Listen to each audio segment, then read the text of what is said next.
오래전 인도 미국 서부 지역에 살던 인디언 지도자를 뉴욕시에서 초청을 했습니다.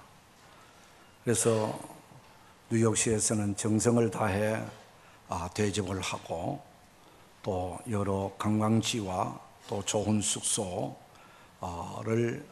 이렇게 대접을 하고 또 구경을 시켜드리고 늘 그랬습니다.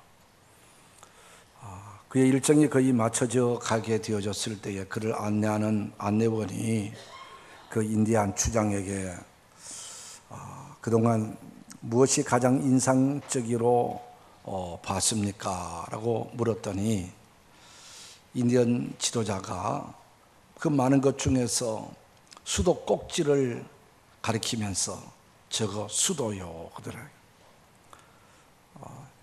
좋은 숙소, 빌딩, 아름다운 의상, 여러 관광 명소들을 다 돌아보고 그 수도 꼭지가 제일로 인상 깊다고 그렇게 얘기를 하더라는 겁니다.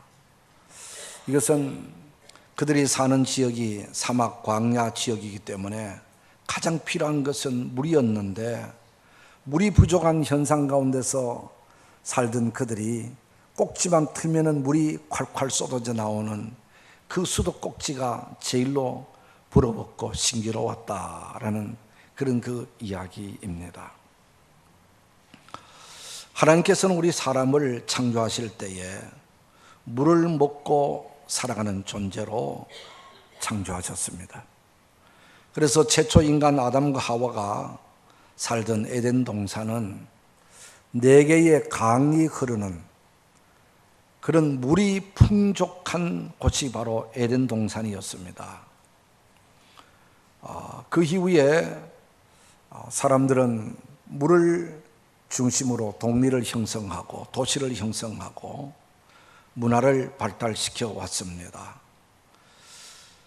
세계 4대 문명의 발상지라고 하는 곳도 보면은 황하강을 중심으로 중화 문명이, 겐지스강을 중심으로 인도 문명이, 나일강을 중심으로 이집트 문명이, 유브라데 강을 중심으로 바벨론 문명이 이렇게 발달하게 되어진 것을 보게 됩니다. 우리나라도 보면은 금강을 중심으로 백제가 형성되어졌고 대동강을 중심으로 고구려가 형성되어지게 되고 한강을 중심으로 이시 조선이 만들어졌던 것입니다. 이와 같이 사람들은 물이 있는 곳에 함께 어울려서 살게 되고 물을 중심으로 문화를 형성해 왔다고 하는 것입니다. 물이라고 하는 것은 내장의 움직임을 원활하게 만들어주고 또 체내에 들어간 음식물을 소화시키고 흡수시켜주는 역할을 감당하고 또 그 과정에서 생긴 여러 가지 찌꺼기들을 몸 밖으로 밀어내는 역할도 하고 또 체내에 생긴 그런 그 열을 조절해서 적정한 체온을 유지하게 하는 것이 물의 역할이라고 합니다. 그러므로 우리 물이라고 하는 것은 우리의 삶에 절대적으로 필요한 것이 바로 물이다라고 하는 것입니다. 오늘 이 본문에 보면은 이 예수님께서 초막절에 누구든지 목마르거든 내게로 와서 마시라. 나를 믿는 자는 성경의 이름과 같이 그 배에서 생수의 강이 흘러나리라 라는 말씀을 하셨습니다. 이 말씀은 초막절 기간에 하신 말씀입니다. 초막절이라는 것은 유대 조상들이 애굽에서 가나안으로 오게 되어질 때에 광야 생활을 하게 되어질 때를 그렇게 생각하면서 일주일 동안 유대 나라 사람들은 밖으로 가서 텐트를 치고 야영 생활을 하며 조상들의 그 고생, 고통, 광야 생활을 다시 한번 가슴에 새겼다고 합니다. 그리고 그 기간 동안에는 제사장이 매일 한 차례씩 항아리를 갖고 실로암 목가에 가서 물을 길러다가 그리고 제단에 뿌렸다고 하는 것입니다. 이것은 광야 생활 가운데서도 물이 없는 그런 그 사막지대에서도 하나님께서 물을 주신 것을 우리가 찬양하고, 또 비를 내려 주셔서 농사를 풍족하게 짓게 되어진 것을 감사하는 이런 그 의미를 담고 이런 행사를 했다고 하는 것입니다. 이런 그 초막절, 물과 관계되어진 이런 그 초막절에 예수님께서 큰 소리로 누구든지 목마르거든 내게로 와서 마시라 라고 하셨습니다. 이 말씀은 단순히 육신적인 목마름 상태에 있는 사람들아, 내게로 오면은 내가 당신들의 먹을 물을 주겠다, 이런 의미가 아닌 것입니다. 육신의 목마름은 얼마든지 땅의 물로 우리가 해가람을 얻을 수가 있고 또 소생을 얻을 수가 있는 것입니다. 어디 가서든지 물을 얻을 수 있는 것입니다. 그러나 예수님께서 여기 말씀하신 것은 영적 목마름에 처해 있는 사람들아, 내게로 오면은 내가 너희들의 영적 해가람을 얻도록끔 해주겠다라는 그런 그 말씀인 것입니다. 우리가 육과 영으로 구성되어졌기 때문에 육이 아무리 건강하다고 해서, 육이 행복하다고 해서, 육이 힘이 있다고 해서 온전한 건강, 행복을 이룰 수 있는 것은 아닙니다.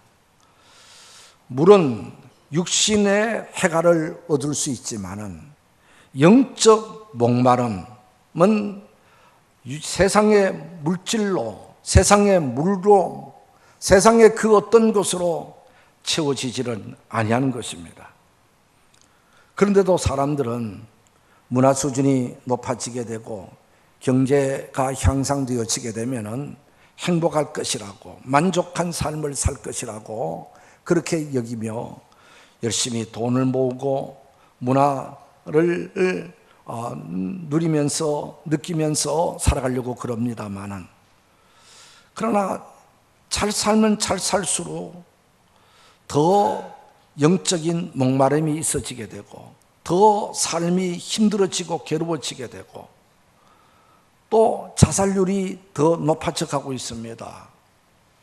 우리나라도 옛날 먹고 살기 어려웠을 때는 오늘처럼 자살하는 분들이 그렇게 많지 않았습니다. 그런데 그때보다는 지금 얼마나 잘 삽니까?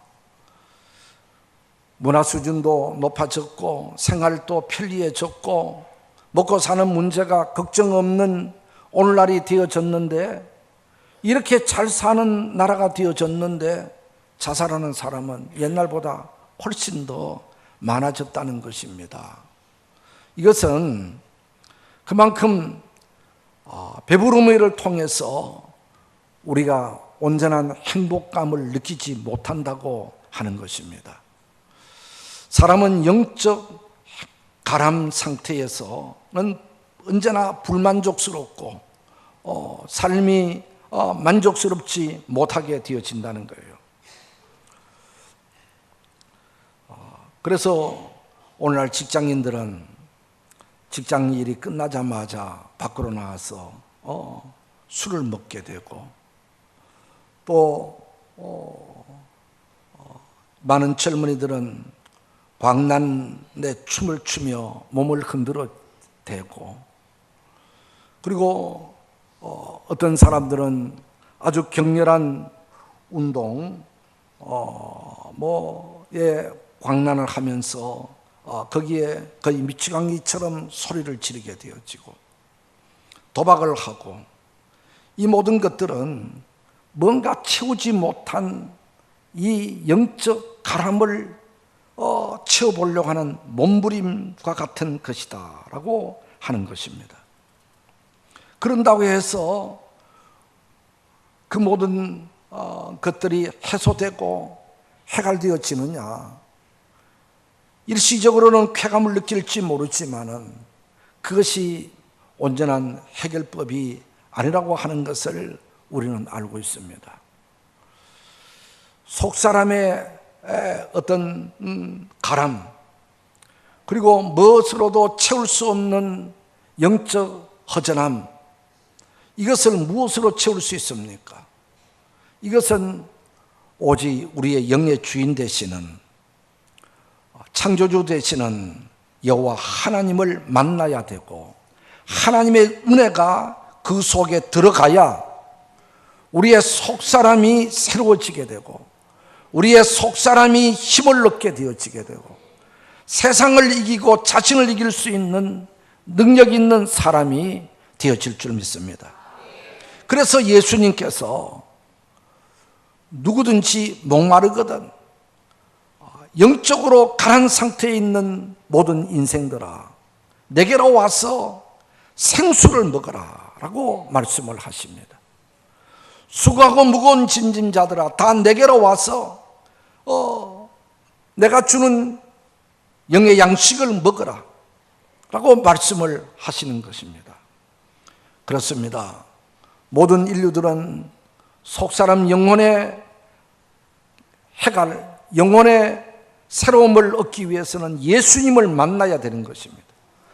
주님을 만나지 않고서는 우리가 완전한 행복감, 자족감을 느낄 수 없다라고 하는 것입니다. 유대 백성들은 광야를 지날 때에 물이 귀했지 않습니까? 사막지대에서. 그럴 때 물이 없어 소리를 지를 때에 하나님께서는 모세에게 너는 지팡이를 들고 반석으로 가서 반석을 치면 그 반석에서 물이 날 것이다 라고 해서 육신적으로 목이 말라 가란 상태에 있는 이들을 반석에 쳐서 반석에서 물이 나게 해서 그들을 먹였습니다.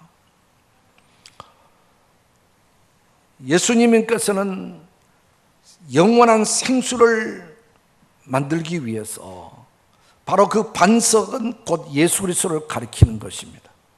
예수님 자신이 세상에 와서 인류의 모든 죄짐을 짊어지시고 양손과 양발에 모절 박으시고 허리에 창을 받으시면서 온 몸에 물과 피를 쏟아내셨습니다. 반석 되시는 예수님 자신이 자기 몸을 깨트려서 자기 몸을 쳐서 보혈을 흘려주셨습니다. 그 보혈이 곧 죄로 말미암아 죽어가는 모든 인생들을 살리는, 우리의 영을 새롭게 만들어가는, 하나님의 백성으로 만들어가는 영원한 생수가 되어진 것입니다. 이걸 가리켜서 다른 말로 복음이라고 말하지요. 예수 그리스도의 보혈로 주어지는 새 생명, 이 보혈, 이 복음을 받는 자들이 새로운 삶을 살게 되어지게 되고, 이 복음을 받는 자들이 영원한 하나님과 연결되어지게 되고, 세상에서 어떤 환경 가운데서도 승리하고 감당할 수 있는 믿음의 사람이 되어지는 것입니다. 그리고 또 이 생수를 가리켜서 오늘 39절에서 말씀하시기를 이는 그를 믿는 자들이 받을 성령을 가리켜 말씀하신 것이다 라고 말씀을 하고 있습니다. 그렇습니다. 주님이 말씀하신 이 생수는 직접적으로 믿음이고, 그리고 성령을 가리키는 것입니다. 하나님의 거룩한 영 성령이 임할 때에, 성령이 역사할 때에 인생이 달라지고 삶이 달라지고 소생함을 얻게 되어지게 되고 활기를 얻게 되어지게 되고 세상을 이기게 되어지는 복된 자가 되어진다는 것입니다. 이 성령은 믿는 자들에게 누구든지 주어지는 하나님의 선물인 것입니다. 그래서 성경에는 누구든지 주를 믿는 자들에게 구원함을 주시고 또 모든 자들에게 하나님의 영을 부어주시는 것입니다. 빈부귀천을 막론하고 누구든지 주의 이름을 부르는 자들에게 하나님의 거룩한 영을 부어주시는 겁니다. 오순절날 마가다락방에 있던 120명의 성도들, 어린아이든지 어른이든지 남자든지 여자든지 피부색이 같든지 다르든지 그것 차별하지 않고 그 무리 가운데 있기만 했었을 때에, 주님의 이름을 부르며 기도했었을 때에 모든 자들에게 하나님의 거룩한 영이 내려서 그들의 삶을 바꿔줬고 그들의 삶을 새롭게 만들어 주었습니다. 할렐루야. 오늘날에도 그렇습니다. 주의 이름을 부르는 자 곳에 하나님의 거룩한 성령이 임재하십니다.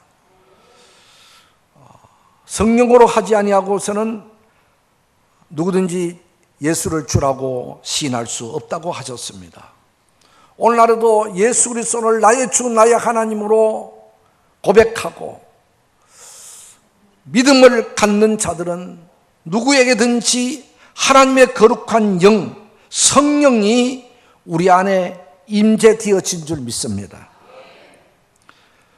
주를 믿는 자들에게는 하나님의 영이 오셨고 하나님의 영이 내 안에 계시고 그 하나님의 영으로 말미암아 예수 그리스도를 주라고 고백하고 하나님의 거룩한 영으로 말미암아 우리가 예배하고 영으로 말미암아 찬양하고 그 영으로 하나님과 교제하게 되어지고 그 하나님의 거룩한 성령으로 말미암아 우리가 거듭나고 새 사람이 되고 하나님의 자녀가 되고 천국까지 이르게 되어질 줄 믿습니다. 그러므로 오늘 우리들은 하나님의 거룩한 영이 임한 사람들입니다. 우리 가운데 하나님의 거룩한 성령이 계시는 것입니다. 그 성령이 바로 생수다. 그 성령을 받은 자들은 가람이 없고 하나님의 다스림 가운데서 승리하는 삶을 산다고 하는 것이 원리인데, 사실 오늘 우리의 삶이 그러하냐 말입니다. 분명히 내 안에 성령님이 계시는데, 분명히 내 안에 거룩한 성령님이 임재하셨는데, 나는 성령님과 함께하는 삶을 사는데 실제 생활 속에서는 참 만족이 없고 기쁨이 없고 뭔가 허전함과 그리고 세상 유혹을 이기지 못하는 이런 삶을 살고 있지 않는가.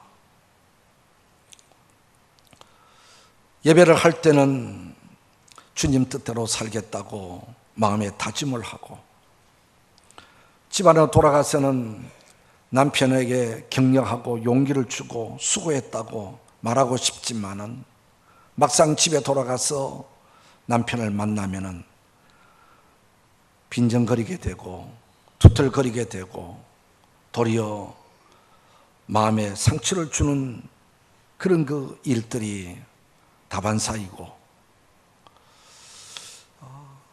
예배를 드리고 있을 때는 집안에서 아이들을 키우고 살림하는 아내를 사랑하고 격려하고 좀 세워주고 싶어야 되는 그런 그 마음이 있지만은 막상 교회 문을 열고 나가서 집안에 가면은 그 마음이 싹 가셔버리고 도리어 가슴에 큰 못을 받는 상처를 주는 일들을 하고 있는 오늘 우리들이 아니냐 말이에요.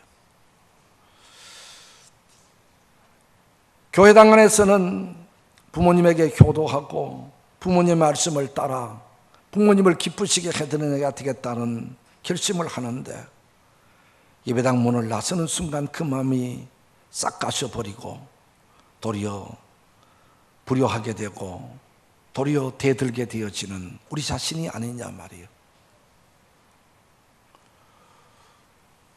어떻게 해서 내가 마음에 결심한 대로 안 되느냐 말입니다.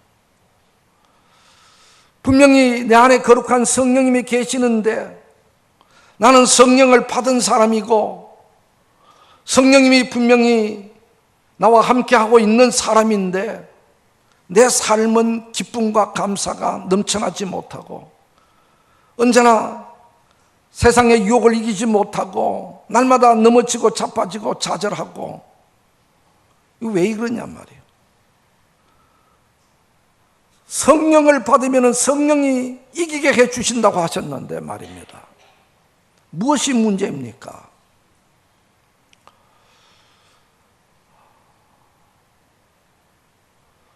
우리가 성령을 임재하심과 성령의 충만함은 좀 다르다고 하는 것입니다.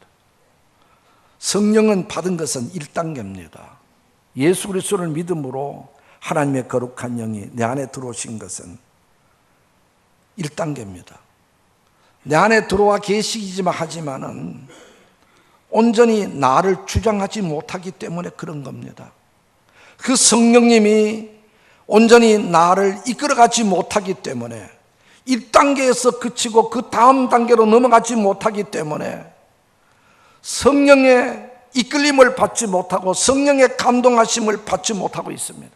성령의 감동하심을 받았다 하더라도 거기에 전적으로 순종하지 못하고 성령님께 모든 것을 맡기지 못하는 삶으로 성령은 받았지만 성령이 내 안에 어디에 계시는지조차도 알지 못하고 무슨 일이든지 내 마음대로 하려고 그러고 내 뜻대로 하려고 내 고집대로 하려고 그러고 내 생각대로 무엇을 하려고 하니까 성령님이 나를 주장하지 못하기 때문에 성령을 받았음에도 불구하고 날마다 세상 사람들과 같은 넘어지고 자빠지고 그리고 실수하고 만족감이 없고 기쁨이 없고 감사가 없다 이 말입니다.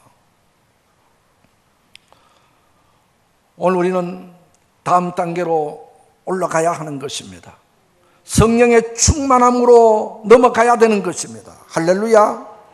성령의 충만함은 무슨 방언을 하고 예언을 하고 손을 들고 떨고 그것이 성령 충만이 아니고 성령이 나를 주장하는 삶, 성령이 온전히 나를 이끌어가는 삶, 성령이 내 인생의 주인 되어지는 삶이 성령 충만인 것입니다. 나를 내려놓고 내 생각을 내려놓고 날마다 성령님께 물어가면서 성령님의 뜻이 무엇인지 확인해 가면서 하나님의 뜻을 쫓아 살아가는 우리가 되어져야 된다는 것입니다. 그러면은 환경을 이기고 내 자신을 이기고 유혹을 이기고 세상을 이기는 승리자가 되어질 줄 믿습니다.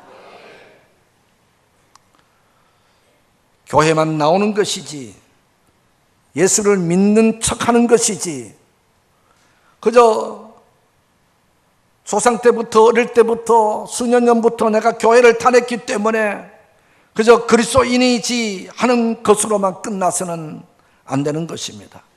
하나님이 주시는 참 기쁨을 누릴 수 없는 것입니다. 내 안에 계신 성령님을 기뻐해 드리고 성령님이 일하게 해드려야 될 줄 믿습니다. 그러면 우리가 어떻게 하면 것이 성령의 충만함으로 나갈 수가 있겠는가 하는 것입니다. 무엇보다도 우리는 예배를 바로 드려져야 됩니다. 감동 있는 예배, 하나님의 음성을 듣는 예배, 하나님과 연결되어지는 예배, 하나님의 임재를 경험하는 그런 그 예배를 드려야 될 줄 믿습니다. 그저 예배당에 참여하는 것으로 예배가 되어지는 것이 아니에요. 정말 이 예배하는 시간에 성령님의 음성을 듣고 예배하는 시간에 하나님과 영적으로 만남의 시간이 되어지는 신령과 진정의 예배가 되어져야 되는 겁니다. 하나님은 예배 가운데서 역사하시고 임재하시고 말씀하시는 것입니다. 그러기에 우리의 생활 속에 예배는 중요한 것입니다. 정말 예배를 위해서 준비해야 되고 그리고 예배 가운데서 하나님과 교통이 이루어져야 되고 하나님의 역사를 피부로 느껴줄 수 있는 이런 참된 예배를 드려야 되는 것입니다. 바른 예배를 드리고 나면은 어떤 때는 내 몸이 막 붕 뜬 것 같은 이런 그 황홀한 감을 느낄 때도 있습니다. 바른 예배를 드리고 나면 예배 가운데 하나님의 음성을 듣고 하나님을 만나게 되어지게 되면 내 영적 상태가 완전히 새로워져 가는 그런 것을 경험하게 되어집니다. 이런 예배가 되기 위해서 우리는 예배를 준비해야 됩니다. 그리고 말씀을 받아야 됩니다. 우리의 속사람 영혼은 하나님의 말씀으로 강건해지는 것입니다. 그리고 성령님은 하나님의 말씀을 먹을 때에 힘을 얻는 것입니다. 그래서 가정에서 개인적으로 하나님의 말씀을 읽고 묵상함이 필요하고, 그리고 예배할 때에 전해지는 하나님의 말씀을 아멘으로 받고 말씀을 먹을 때에 우리의 속사람 영혼이 힘을 얻고 성령께서 힘을 얻어서 나를 주장하게 되어질 줄 믿습니다. 그리고 기도하는 삶인 것입니다. 기도는 하나님과 교제이고 하나님은 곧 성령이십니다. 깊은 대화, 영적 대화가 바로 기도인 것입니다. 이런 신앙생활을 우리가 성실히 감당하게 되어질 때에 믿음이 향상되어질 뿐만 아니라 내 안에 계신 성령님께서 힘을 얻어 나를 이끌어 가시고 감동을 주고, 그리고 세상을 이길 수 있는 능력의 사람, 힘 있는 사람이 되게 해 주실 줄 믿습니다. 그리고 성령의 감동이 주어지면은 그때마다 순종해야 되는 것입니다. 성령께서 말씀하시는데 그것을 따르지 않으면은 어떻게 내가 성령의 이끌림을 받을 수가 있겠습니까? 언제나 성령의 말씀하심, 성령의 음성, 성령의 감동함에 아멘, 아멘 하면서 나가게 되어질 때에 나도 모르게 은혜의 사람이 되어지게 되고 하나님의 사람이 되어지게 되고 환경을 이기고 세상을 이길 수 있는 능력의 사람이 될 줄 믿습니다. 사도 바울은 그가 처한 환경은 대단히 어려웠습니다. 복음을 전하다가 매를 맞기도 하고 감옥에 갇히기도 하고 욕을 먹기도 하고 배고프기도 하고 죽을 고비를 겪기도 하고 그런 여러 가지 악조건 환경 가운데서도 사도 바울은 나는 자족하는 비결을 배웠다라고 했습니다. 비천에 처할 줄도 알고 풍부에 처할 줄도 알고 어떠한 형편이든지 나는 만족스럽고 나는 행복하다라고 말씀하신 이유가 바로 어디에 있습니까? 환경이 좋아서 그런 겁니까? 아닙니다. 거룩한 성령의 충만함, 성령의 인도하심, 성령의 주장하심 속에 들어가니까 환경을 이겨내는, 감옥에서도 찬송하고 기뻐하는 이런 사람이 되어진 것입니다. 하나님은 오늘 우리에게도 같이 성령의 역사하심이 주어지는 줄 믿습니다. 우리가 이왕 믿음의 생활할 것 같으면, 신앙생활 할 것 같으면 정말 믿는 척만 하지 말고 교회 다니지만 말고 완전히 믿음 안에 푹 들어가서 성령의 지배하심 속에 들어가서 성령의 인도하심 가운데서 모든 것을 하나님께 맡기면서 믿음의 생활하면은 세상을 이길 수 있는, 환경을 이기는 자족하는 삶, 복된 인생이 되어질 줄 믿습니다. 이런 은혜가 있기를 주의 이름으로 축복합니다. 기도합니다. 하나님, 오늘 저희들도 환경을 이기고 자신을 이기고 유혹을 이기고 세상을 이기는 하나님의 사람이 되기를 원합니다. 어떤 형편과 환경에서도 감사하며 찬양하며 기뻐하며 즐거워하는 삶이 되어지기를 원합니다. 성령이여 내 안에 오셔서 주인 되어 주시고 온전히 성령님께 맡기는 삶, 성령이 주장하는 삶을 살아갈 수 있도록 믿음을 더하여 주옵소서. 예수님의 이름으로 기도드리옵나이다. 아멘.